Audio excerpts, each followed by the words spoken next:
살아계신 하나님 아버지, 오늘도 우리들에게 새날을 주심을 감사합니다. 어느덧 찬바람이 부는 계절이 돌아왔습니다. 새벽제단을 쌓는 한 사람 한 사람의 그 귀한 발걸이 면역하지 아니하도록 하나님 든든히 붙잡아 주시기를 소망합니다. 아버지, 우리 태어난 고향 대한민국을 위해서 기도합니다. 총선에 있는 날입니다. 주님, 비록 사람이 투표하고 제비를 뽑아도 그 결과를 이루시는 분이 여호와 하나님이신 것을 믿습니다.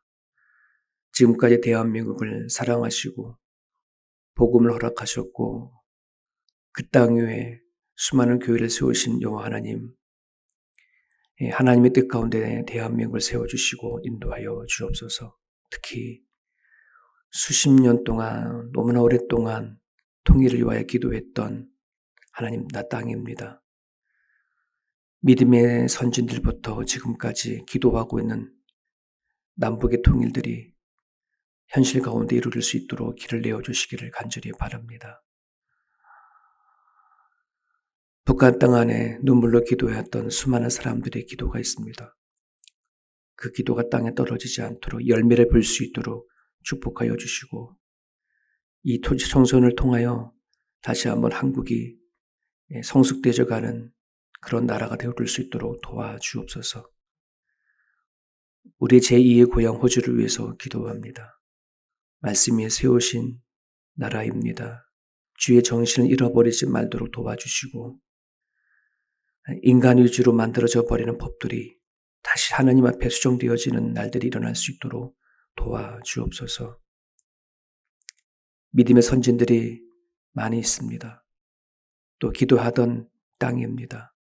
굽어 살펴보아 주시옵시고 더 이상 깊은 타락 가운데 빠지지 않는 그런 땅이 되어줄 수 있도록 하나님 살펴주옵소서.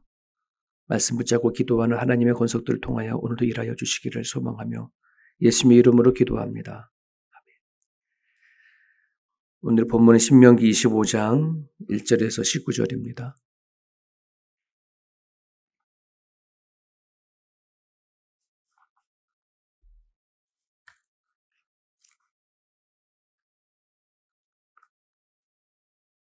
신명기 25장 1절에서 19절입니다. 우리 같이 읽겠습니다. 사람들 사이에 시비가 생겨 재판을 청하면 재판장은 그들을 재판하여 의인은 의롭다 하고 악인은 정죄할 것이며 악인에게 태형이 합당하면 재판장은 그를 엎드리게 하고 그 앞에서 그의 죄에 따라 수를 맞추어 때리게 하라. 40까지는 때리려니와 그것을 넘기는지는 못할지니 만일 그것을 넘겨 매를 지나치게 때리면 내가 내 형제를 경히 여기는 것이 될까 하노라. 곡식 떠는 소에게 망을 씌우지 말지니라. 형제들이 함께 사는데 그중 하나가 죽고 아들이 없거든 그 죽은 자의 아내는 나가서 타인에게 시집 가지 말 것이요 그의 남편의 형제가 그에게로 들어가서 그를 맞이하여 아내로 삼아 그의 남편의 형제된 의무를 그에게 다해야 행할 것이요 그 여인이 낳은 첫 아들이 그 죽은 형제의 이름을 잊게 하여 그 이름이 이스라엘 중에서 끊어지지 않게 할 것이니라.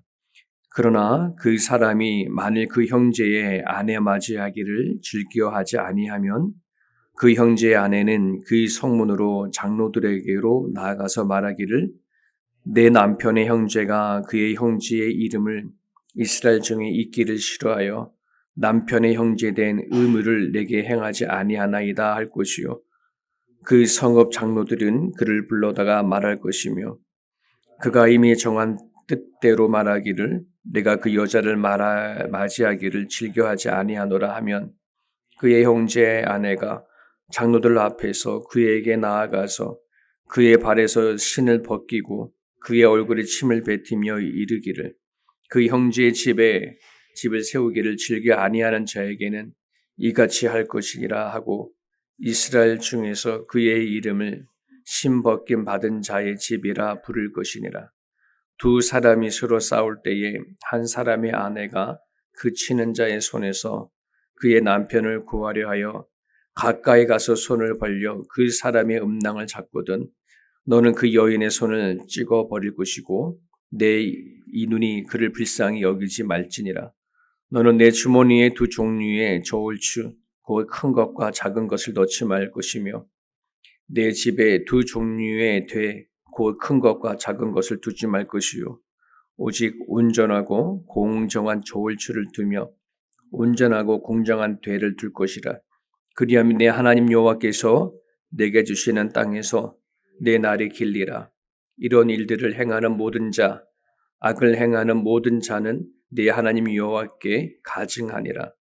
너희는 애굽에서 나오는 길에 아멜렉이 내게 행한 일을 기억하라. 곧 그들이 너를 길에서 만나 내가 피곤할 때에 내 뒤에서 떨어진 악한 자들을 쳤고 하나님을 두려워하지 아니하였느니라. 그러므로 내 하나님 여호와께서 내게 기업으로 주어 차지하게 하시는 땅에서 내 하나님 여호와께서 사방에 있는 모든 적군으로부터 내게 안식을 주실 때에 너는 천하에서 아멜렉에 대한 기억을 지워버리라. 너는 잊지 말지니라. 아멘. 오늘 신명기 25장에서는 사회법이 좀 기록이 되어져 있습니다. 이런저러한 일들이 있었을 때에 이렇게 해라 하는 그런 내용들이죠. 여러분, 이스라엘의 독특성이라고 한다는 것은 사람들이 만든 법이나 관습에 의해서 나라가 세워지기보다는 하나님이 직접 주신 법 위에 나라가 세워졌다는 것, 이 자체가 아주 독특한 나라입니다. 결국 사람의 나라가 아니라 하나님이 세우신 나라라는 거죠. 그러기에 하나님께서 이스라엘 백성들에게 주신 이 법, 이런 것들을 하나씩 하나씩 이제 읽어가면 무엇을 알 수 있냐면 하나님이 어떠한 생각을 갖고 있는가, 하나님 어떤 정신으로 나라를 다스려 하시는가 하는 하나님의 세계를 우리가 읽어낼 수가 있습니다. 단지 법이 이런 거구나, 이렇게 하지 말라 하는 거구나 하는 것에 끝나는 것이 아니라 성경을 통해서 하나님의 마음을 살필 수 있는 겁니다. 먼저 오늘 그 첫 번째 이야기가 재판을 통해서 죄인을 이제 가려지면 누가 의인이고 누가 죄인인지 가려지면은 이 죄에 따라서 죄인에게 태형을 때리는 거죠. 매를 때리는 거죠. 태형을 내리도록 그렇게 정했습니다. 그 때리는데 몇 대까지만 때릴 수 있느냐? 40대로 하나님이 정했어요. 40대. 하나님이 인간을 지으셨으니 인간이 몇 대를 맞아야 이렇게 큰 병에 걸리고 죽는 걸 하나님 오늘 잘 아셨던 것 같아요. 사람이 그러지 않으면 때려본 다음에 정할 거 아니에요. 근데 하나님은 미리 40대까지 한계를 정했어요. 40대 이상을 지나가면 사람이 불구가 되기도 하거나 또는 그게 심하면 죽기도 하니까 그거를 방지하기 위해서 40대까지 이렇게 정하라고 합니다. 유대인들은 이걸 철저하게 지켜나가기 위해서 만약에 때리는 자가 잊어버리면은 41대를 때릴 수 있잖아요. 그러면 하나님 법을 또 어기는 거잖아요. 그러니까 39대를 정했대요. 때리다가 혹시 새는 사람이 하나 더 때릴 수가 있으니까 그만큼 40대 법을 어기지 않기 위해서 때리는 자가 그렇게 정했다고 하는데 하여튼 목적은 얼마나 때리냐가 목적이 아니고 오늘 말씀 잘 살펴보면은 이 죄인이 이 매를 맞고 다시 죽기 돌아오는 그런 하나님의 마음이 담겨져 있어요. 그걸 어디서 보냐면은 30절에 보면 이런 말씀이 있죠. 40가지는 때리려니와 그것을 넘기지는 못할지니 만일 그것을 넘겨 매를 지나치게 때리면 그 다음에 너가 너 형제를 경히 여기는 것이 될까 하노라. 더 때리는 이유는 죄가 되기 전에 그 지금 매를 맞고 있는 그 형제를 경히 여긴다. 경히 여긴다는 말은 모욕한다. 이런 의미거든요. 그러니까 최소한의 기본적인 인격은 그 일 지켜줘라. 이런 얘기잖아요. 오늘날 현대인의 이 말씀을 읽으면 이런 말을 할 겁니다. 말이 안 된다. 어떻게 범죄인을 그 사람의 인격을 지켜주냐. 그들은 범죄를 저지르면서 사람들에게 인격을 가지고 그렇게 범죄를 저질렀느냐. 이런 얘기인 거죠. 대한민국에는 죄를 지은 사람을 얼굴을 TV에 나온 모자이크를 처리해 주잖아요. 그거 왜 하냐. 그 사람의 인격을 왜 보호해 줘야 되고 왜 마스크를 쓰면서 그 얼굴을 공개하지 않느냐. 이 문제로 많이 한국 사람들 얘기를 하잖아요. 저 못된 인간들도 자기가 사람 인격적으로 대하지 않아서 저렇게 벌을 받는데 그 범죄인을 왜 우리가 인격을 지켜줘야 되느냐. 맞는 말이죠. 세상적인 생각을 따지면. 자, 그런데 만약에 그 죄인이 내 형제라면, 내 아버지고, 내 형제고, 내 누이고, 내 동생이라면 어떨까요? 다른 마음이 들겠죠. 정말 큰 죄를 졌음에도 불구하고 이 죄를 통해서 그가 새 사람이 되거나 정말 좋은 다시 거듭나는 사람이 되고 싶어 하는 것이지 저 인생이 이것으로 저 죄를 통해서 끝나기를 바라지 않는 것이 가족들의 마음이잖아요. 네. 그러니까 오늘 지금 하나님은 이스라엘 백성들에게 이렇게 하라, 태형을 때리면서 이렇게 하라라고 하면서 그 사람의 인격을 모독하지 말아라 하는 그 이유는 형제라고 하는 개념을 가지고 얘기하는 거예요. 형제인 개념. 여러분, 오늘 우리는 하나님이 주시는 법 안에는 하나님의 자비하심이 있고 긍휼하심이 깔려 있다는 그 사실을 우리는 기억을 해야 합니다. 하나님은 오늘 당신의 마음을 갖고 살아가는 사람들에게 요청하시는 것은 이 세상의 수많은 죄인을 바라볼 때에 단지 죽일 놈, 살릴 놈 이렇게 보지 말고 하나님의 자비하심으로 그들을 바라보기를 원하는 마음입니다. 왜냐하면 우리가 또한 하나님 앞에 엄청난 죄인이었던 사실을 너무나 잘 알고 있고 그리고 죄를 져서 죽어가고 또 매를 맞고 형벌을 받는 그 사람이 또 하나님을 만나게 되면 나의 형제고 자매가 되어지는 그런 존재인 것을 알고 이런 법을 주신 겁니다. 그래서 시편 18편에 보면은 그 나라 안에서는 자비한 자에게는 주의 자비하심을 나타내시며 완전한 자에게는 주의 완전하심을 보이신다 하는 말씀이 있습니다. 하나님의 나라 안에서는 자비를 베푸는 자에게 자비를 드러낼 거다. 주의 온전한 자들에게 그 온전함을 또 드러낼 거다 하는 말씀이 있어요. 우리가 하나님을 알기 전에는 정말 똑같이 세상 사람들에게 돌을 던지고 침을 뱉는 그런 삶을 살았다면 우리는 하나님 안에 또 죄인들을 바라볼 수 있는 시각이 열려질 줄 믿습니다. 4절에 보면 곡식 떠는 소에게 망을 씌우지 말라. 네, 소라고 하는 한낱 짐승조차도 그 일에 대한 대가에 대해서 마땅히 주도록 하라는 거죠. 이거는 오늘날 근로자들이 자기가 제공한 근로의 대가를 받는 것이 당연하고 고용주는 근로자에게 대한 합당한 대가를 반드시 지불해야 한다라고 하는 하나님의 경제적인 원리가 담겨져 있습니다. 그런데 우리가 한국에서도 그렇고 또 호주에서 이렇게 살아가다 보면은 참 일한 만큼 일한 대가를 받지 못하는 사람들이 참으로 많죠. 특히 이민자의 삶 속에서 특히나 우리 젊은 사람들이 워킹으로 와서 비자를 오거나 학생 비자로 와서 일을 하면서 일했는데 돈을 받지 못한 이야기들이 차고 넘쳐요. 호주 땅 안에. 참 이거를 보면은 우리가 너무나 하나님의 법을 생각하지 않고 살아가는구나 이런 생각을 참 많이 하게 되어지죠.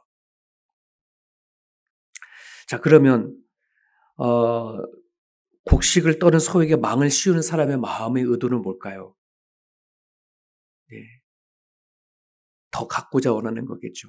야, 이 곡식을 또 하나라도 더 얻기 위한 소한테 주지 않고 자기가 가지려고 하는 욕심이겠죠. 탐욕이 있습니다. 오늘 이 법안의 안에는 가진 자의 욕심과 그 탐욕이 하나님 앞에는 얼마나 악한 곳인지, 죄가 되어지는지, 남을 배려하지 않고 돌보지 않는 것 그 자체를 하나님은 법으로 막으시는 말씀입니다. 계속 봅니다. 5절에서 10절까지는 죽은 형제에 대한 의무가 기록되어 있습니다. 결혼한 형제 중에 아들도 보지 않고 죽었어요. 근데 그 사람이 형수가 될 수도 있고 제수씨가 되어줄 수도 있잖아요. 그러면 그 여인을 어떻게 할 건가? 그 가문에 형제가 있으면 이제 과부가 된 형수든 제수든 아내로 취하라 이렇게 얘기를 합니다. 왜 그러느냐? 죽은 그 형제의 대를 잇게 하기 위해서 뿐만 아니라 홀로 남은 그 여인의 수치를 덮어주기 위해서. 여러분, 한 여인이 그 시대, 이 시대에는 여인이 결혼을 해서 자녀도 낳지 못한 상태에 그 가문에 떨어나서 친정으로 돌아간다는 것 자체는 한 여인에겐 되게 수치이거든요. 그것을 해결해 주기 위한 법이에요. 그런데 만약에 그 형제 중에 그 죽은 형제의 와이프를, 아내를 아내로 삼기를 거절한다면 어떻게 하라는 말이에요. 그 형제의 신을 벗기고 침을 뱉고 나오라. 그러면서 뭐라고 얘기하냐 그러면 신 벗김을 받은 자의 집이다 라고 그렇게 얘기해라. 이 얘기는 뭐냐면 그 가문에서 쫓겨나서 친정집으로 가는데 자기의 어떤 남은 삶에 대해서 보장하지 못하고 쫓아내버리면 그 집안을 뭐라 얘기하냐면 대대자자손손 신벗김을 당한 집이다라고 그렇게 얘기하라. 이것은 이스라엘의 공동체라고 하는 사회 속에서는 되게 가혹한 법이에요. 가혹한 법이에요. 그래서 이 법을 안 지킬 수 없을 정도로 그만큼 중요한 거거든요. 여기 안에는 하나님의 정말 세밀한 배려가 담겨져 있어요.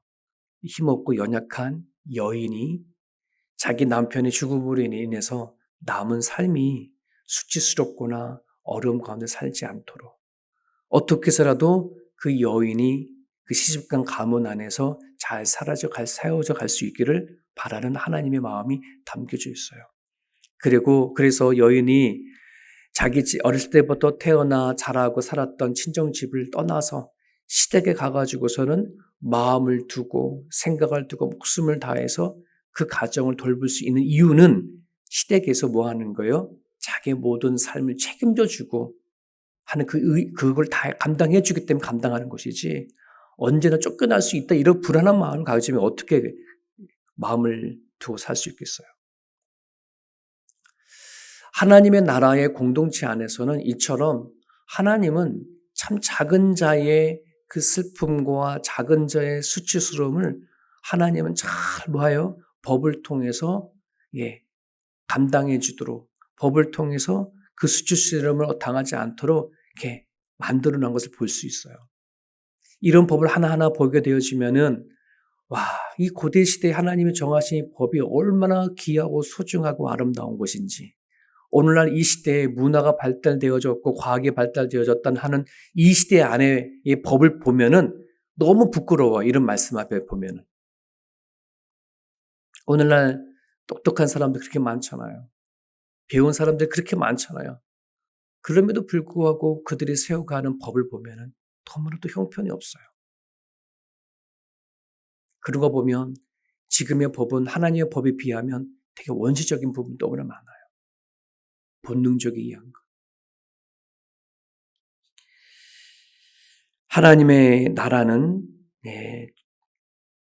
주께서 왕이 되시고 대통령이 되어 주셔서 나라를 다스려 가시니 그 법이 얼마나 귀한 것인지 소외된 자가 없이 약한 자를 보호하는 그런 법들이 곳곳이 지금 다 이야기하고 있습니다.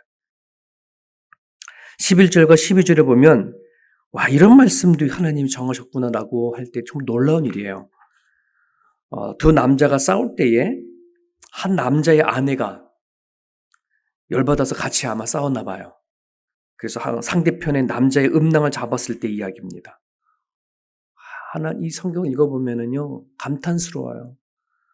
이렇게 구체적인 이야기도 하나님께서 사람을 통해서 법을 세웠다고 하는 것 자체가 참으로 놀랍죠. 그런 경우에 그 여자의 손을 찍어버리고 불쌍히 여기지 말라라고 하는 가혹한 대처를 합니다.